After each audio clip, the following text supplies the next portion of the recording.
काळजीवाहू मुख्यमंत्री एकनाथ शिंदे यांची तब्येत ठीक नसल्यानं तपासणीसाठी ते आज ज्युपिटर रुग्णालयात गेले होते.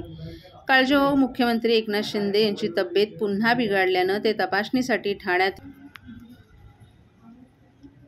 ठाणे पूर्व स्थानक परिसरातील वाहतूक कोंडीची समस्या सोडवण्यासाठी राबवण्यात येत असलेल्या स्थानक परिसर वाहतूक सुधारणा प्रकल्प अर्थात सॅटिस या प्रकल्पामध्ये रेल्वे मार्गिकेच्या दोन्ही बाजूला उड्डाणपुलांची उभारणी झाली असली तरी त्याच्या जोडणीचं काम मात्र लांबल्याचं चित्र होतं. दरम्यान हे काम येत्या काही दिवसात सुरू होणार असून त्यासाठी रेल्वे विभागाकडून रात्रीच्या वेळेत 2 तासांचे एकूण 19 ब्लॉक घेण्यात येणार आहेत. महिनाभरात हे काम पूर्ण केलं जाणार असून यामुळे गेल्या महिन्यांपासून रखडलेल्या या कामाला आता वेग येतानाही दिसून येतोय. मध्य रेल्वेवरील या महत्त्वाच्या स्थानकातून रोज 7.5 लाख प्रवासी ये-जा करतात. या भागात होणारी वाहतूक कोंडीची समस्या सोडवण्यासाठी स्थानकाच्या पश्चिमेला सॅटिस पुलाची उभारणी करण्यात आली. यामुळे येथील कोंडी काही प्रमाणात कमी झाल्याचं चित्र आहे. गेल्या काही वर्षात ठाणे पूर्व स्थानक परिसरातही वाहतूक कोंडी होऊ लागली आहे. ठाण्यासह विविध परिवहन उपक्रमांच्या बोरिवली भागात जाणाऱ्या बसगाड्या इथून सुटतात. याशिवाय खासगी बसगाड्याही येथूनच वाहतूक करतात. लांब पल्ल्यांच्या गाड्यांचा फलाट जवळ असल्यामुळे हे प्रवासीसुद्धा स्थानकाच्या पूर्व भागातून वाहतूक करतात. यामुळे गेल्या काही वर्षात येथे वाहतूक कोंडीची समस्या निर्माण झाली. ही समस्या सोडवण्यासाठी पश्चिमेच्या धर्तीवर स्मार्ट सिटी योजनेतून स्थानकाच्या पूर्वेला सॅटिस प्रकल्पाची उभारणी करण्यात येत आहे. सुमारे 260 कोटी रुपयांचा हा प्रकल्प आहे.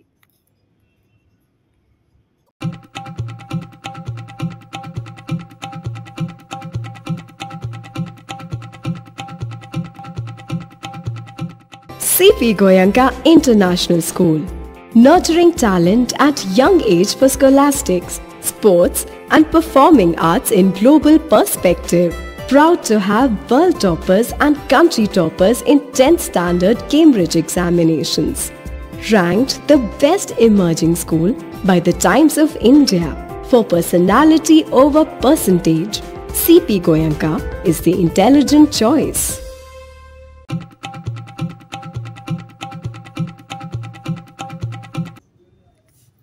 महाराष्ट्र विधानसभा निवडणुकीत महायुतीला बंपर विजय मिळाला होता. भाजपनं सर्वाधिक जागा मिळवल्या होत्या. त्यानंतरही मुख्यमंत्री पदासाठी चुरस होती. आज अखेर देवेंद्र फडणवीस यांची महाराष्ट्राच्या पुढील मुख्यमंत्रीपदी निवड झाली. नेते म्हणून देवेंद्र फडणवीस हे उद्या आझाद मैदानात शपथ घेणार आहेत. महाराष्ट्राच्या पुढील मुख्यमंत्र्यांची निवड झाली आहे. भाजपच्या विधिमंडळ पक्षाच्या बैठकीत देवेंद्र फडणवीस यांची नेतेपदी निवड करण्यात आली असून त्यामुळे त्यांची पुढील मुख्यमंत्री होण्याचं निश्चित झालं आहे. आमदार आणि केंद्रीय निरीक्षकांनी त्यांना एकमतानं पाठिंबा दिलाय. आता देवेंद्र फडणवीस आझाद मैदानावर मुख्यमंत्रीपदाची शपथ घेणार आहेत. आज ठाणे येथील भारतीय जनता पक्षाच्या कार्यालयाबाहेर जिल्हाध्यक्ष संजय वाघोले यांच्या नेतृत्वाखाली लाडू आणि पेढे वाटत, ढोलताशांच्या गजरात, नाचत, फुगड्या घालत एकच जल्लोष साजरा करण्यात आला. भारतीय जनता पक्षाचे सर्व सेलचे पदाधिकारी, कार्यकर्ते, माजी नगरसेवक आणि नगरसेविका यावेळी मोठ्या संख्येनं उपस्थित होते. आज केंद्रीय निरीक्षक आले होते कालच मुंबईमध्ये आणि केंद्रीय निरीक्षकांनी आज विधिमंडळाच्या सभागृहामध्ये एकमताने देवेंद्र फडणवीस यांच्या विधिमंडळाच्या नेतेपदी निवड केली.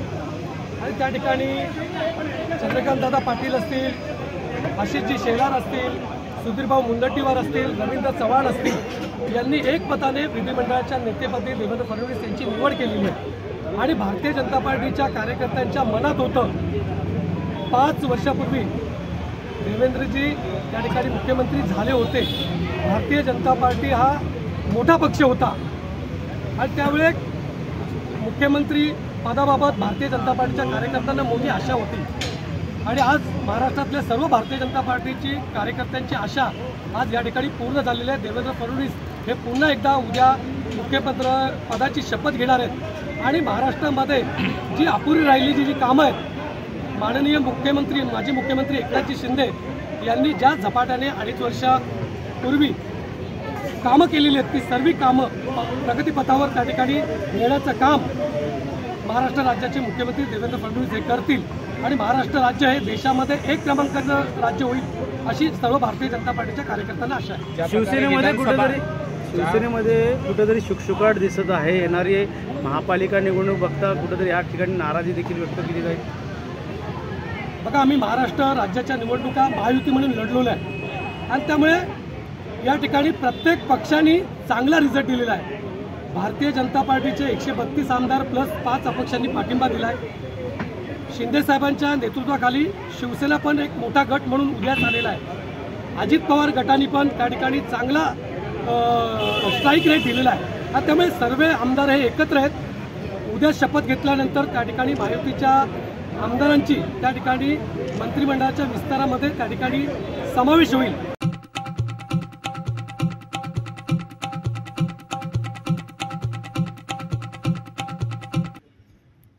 गृहनिर्माण आणि नगरविकास खात्याच्या स्थायी समितीची बैठक आज संसद भवन दिल्ली येथे संपन्न झाली. यावेळी ठाण्याचे खासदार नरेश म्हस्के यांनी केंद्रीय निधीचं योग्य नियोजन करणं, विकास कामांवर देखरेख ठेवणं, झालेल्या कामांचं ऑडिट करणं अशा महत्त्वपूर्ण सूचना केल्या.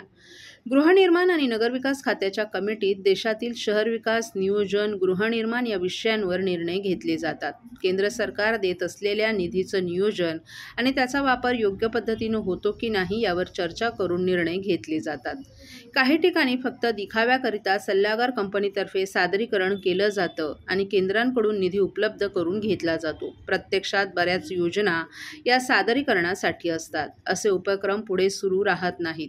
अल्पावधीत ते बंद केले जातात. याकरिता सल्लागार कंपन्यांच्या रिपोर्टवर अवलंबून न राहता शासनानं स्वतः देखरेख ठेवणं गरजेचं आहे. तसंच केंद्र सरकारनं झालेल्या विकास कामांचं ऑडिट करणंही गरजेचं असल्याचं मत खासदार नरेश म्हस्के यांनी व्यक्त केलं. रस्ते, विद्युत, पाणीपुरवठा यांसारखी कामं प्रत्यक्षात दिसतात, परंतु संगणकीकरण तसंच ई-गव्हर्नन्सची कामं प्रत्यक्षात दिसत नसल्यामुळे या ठिकाणी मोठ्या प्रमाणावर भ्रष्टाचार होतो. याकरिता केंद्र सरकारनं कडक पावलं उचलण्याची गरज आहे. याची चौकशी करावी अशी मागणीही खासदार नरेश म्हस्के यांनी या बैठकीत केली. तसंच दोषी अधिकाऱ्यांवर कारवाई कराव्यात अशा सूचनाही नरेश म्हस्के यांनी केल्या आहेत. सल्लागार कंपन्या आणि अधिकाऱ्यांचे साटेलोटे बंद करून प्रत्यक्षात कामाला महत्त्व देणं गरजेचं आहे. योग्य नियोजनाअभावी दिलेला निधीचा उपयोग नगरविकासासाठी होत नाही. अनेक ठिकाणी सुरू केलेल्या योजना बंद झाल्यात. त्यामुळे सरकारनं दिलेला निधीचा अपव्यय झाला आहे. तरी सरकारनं याची चौकशी करून भविष्यात अशा पद्धतीनं काम होणार नाही याची दक्षता घ्यावी अशी सूचनाही खासदार नरेश म्हस्के यांनी केली आहे. आजच्या बैठकीत देशभरात नगरपालिका, नगरपंचायत आणि शहरांच्या ई-गव्हर्नन्स म्हणजेच आधुनिकीकरण आणि कॉम्प्युटरायझेशनकरिता केंद्र शासनाकडून करोडो रुपये दिले गेलेत. परंतु त्याचं आउटपुट काय आहे, ते काम योग्य रीतीनं सुरू आहे की नाही याची माहिती घेत आहात का, असा प्रश्नही खासदार नरेश म्हस्के यांनी उपस्थित केलेत.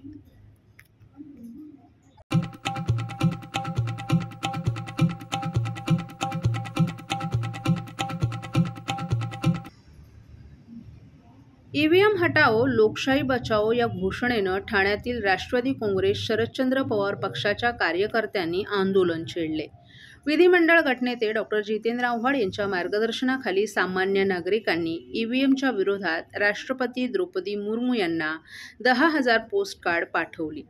ईव्हीएममधील मतदान आकडेवारीवर अनेक निवडणुकांमध्ये तफावत आढळल्यानं लोकशाही प्रक्रियेवर संशय निर्माण झालाय. या पार्श्वभूमीवर ठाणे जिल्हाधिकारी कार्यालयासमोर स्वाक्षरी मोहीम आणि जनजागृती अभियान राबवण्यात आलं. नागरिकांना पोस्टकार्डद्वारे राष्ट्रपतींकडे मतपत्रिकेच्या पुनर्स्थापनेसाठी मागणी करण्याचं आवाहन करण्यात आलंय. डॉ. आव्हाड यांनी निवडणूक आयोगाच्या कार्यपद्धतीवर प्रश्नचिन्ह उपस्थित केले. ईव्हीएममध्ये छेडछाड झाल्याचं आम्हाला वाटत असून मतदानाची आकडेवारी 52% तासाभरात 68% कशी पोहोचली, अशा विसंगती लोकशाहीसाठी धोकादायक असल्याचंही त्यांनी म्हटलं आहे. त्यामुळे बॅलेट पेपरवर मतदानाची मागणी केल्याचं त्यांनी सांगितलं. या आंदोलनात सुहास देसाई, प्रकाश पाटील, सुजाता घाग यांच्यासह शेकडो कार्यकर्त्यांनीही सहभाग घेतला.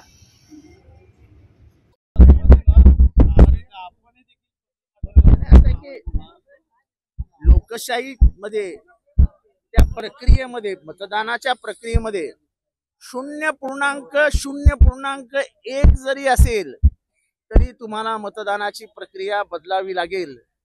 कारण का जगातली लोकशाही टिकवण्यासाठी त्या प्रक्रिया पारदर्शक असणं ही गरज आहे. आता ह्या प्रक्रियेबद्दलच लोकांच्या मनात शंका आहेत. आमच्या तर आहेत, पण लोक पण बोलायला लागले. ट्रान्सपरन्सी ठेवा ना. तुम्ही म्हणता ना की मतदान बरोबर झालंय, तर वरती सह्या केलेल्या चिठ्ठ्या आहेत ना, त्या मोजा. हेच टोटल लागेल. पण निवडणूक आयोगाने तोंड उघडलं पाहिजे की 13% मतं वाढली कशी. 13% म्हणजे एकंदर मतदानाच्या 1/4 1/4 मतं एका तासात वाढतात. ते 8-9 तासामध्ये 3/4 आणि एका तासामध्ये 1/4. 13% मतदानात वाढ होते, ही कशी शक्य आहे. तुम्ही जे 17C फॉर्म दिलेत आणि मतांची बेरीज जुळतच नाहीये. 17C फॉर्म दिवसभर कशाला त्या एजंटला बसवून ठेवता. प्रक्रियेमधलं काहीच जुळत नसेल तर त्याचं तरी उत्तर द्या ना बाहेर येऊन. निवडणूक आयोगाने बाहेर यावं, उत्तर द्यावं.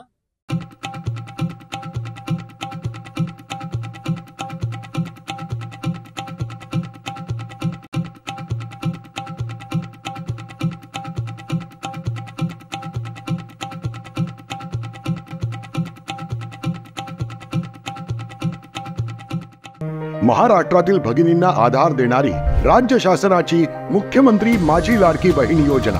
या योजनेअंतर्गत अल्प उत्पन्न गटातील 21 ते 65 वयोगटाच्या भगिनींना मिळणार दरमहा 1500 रुपयांची मदत. अर्ज करण्यासाठी 31 ऑगस्ट 2024 पर्यंत मुदतवाढ.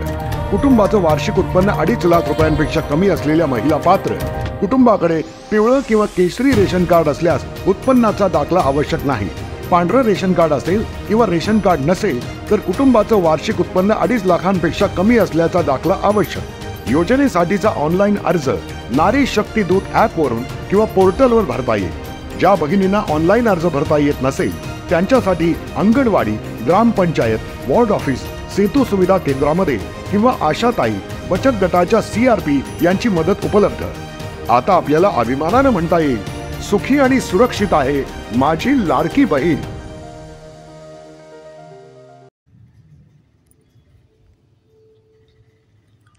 घोडबंदर भागात मे महिन्यात निर्माण होणाऱ्या पाणी टंचाईच्या काळात टँकरद्वारे पाणी पुरवठा करण्यासाठी 24 लाख रुपयांच्या कामाची निविदा. नवीन ठाणं अशी ओळख असलेल्या घोडबंदर भागात मोठमोठी गृहसंकुलं उभी राहत असल्यानं येथील लोकसंख्येत दिवसेंदिवस वाढ होत आहे. परंतु येथील पाणी टंचाईच्या समस्येवर ठाणे महापालिकेला अद्याप ठोस उपाय मिळाला नसल्याचं स्पष्ट झालं असून यंदाही या भागात जानेवारी ते मे महिन्यात निर्माण होणाऱ्या पाणी टंचाईच्या काळात टँकरद्वारे पाणी पुरवठा करण्याचं नियोजन पालिकेनं आखलं आहे. या कामासाठी 24 लाख रुपयांच्या निविदा पालिकेनं काढली आहे. ठाणे शहरात सद्यस्थितीत 4 स्रोतांमार्फत दररोज 585 दशलक्ष लिटर इतका पाणी पुरवठा करण्यात येतो. यामध्ये महापालिकेच्या स्वतःच्या पाणी पुरवठा योजनेतून 250 दशलक्ष लिटर, महाराष्ट्र औद्योगिक विकास महामंडळाकडून 135 दशलक्ष लिटर, स्टेम कंपनीकडून 115 दशलक्ष लिटर आणि बृहन्मुंबई महानगरपालिकेकडून 85 दशलक्ष लिटर इतका पाणी पुरवठा करण्यात येतोय. शहराची लोकसंख्या 28 लाखांच्या घरात गेली आहे.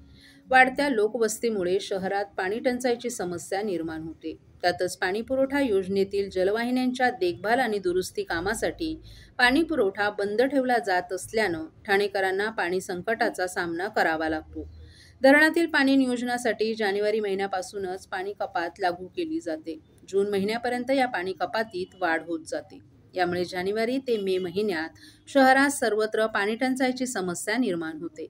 नवीन ठाणं अशी ओळख असलेल्या घोडबंदर भागात गेल्या काही वर्षांपासून पाणी टंचाईची समस्या जाणवत असून उन्हाळ्यात ही समस्या अधिक तीव्र होताच या भागात टँकरची मागणी वाढते. परंतु पालिकेकडे 2च टँकर उपलब्ध असल्यामुळे प्रशासनाला नागरिकांच्या मागणीनुसार टँकरद्वारे पाणी पुरवठा करणं शक्य होत नाही. यामुळेच पालिकेकडून दरवर्षी खासगी टँकर भाड्यानं घेण्यात येतात. यंदाही पालिकेनं भाड्यानं टँकर घेण्याचं नियोजन आखले. या कामासाठी 24 लाख रुपयांच्या कामाची निविदा पालिकेनं काढली आहे. यानुसार पालिका खासगी टँकर भाड्यानं घेऊन त्याद्वारे नागरिकांना विनामूल्य पाणी पुरवठा करणार असल्याची माहिती सूत्रांनी दिली आहे.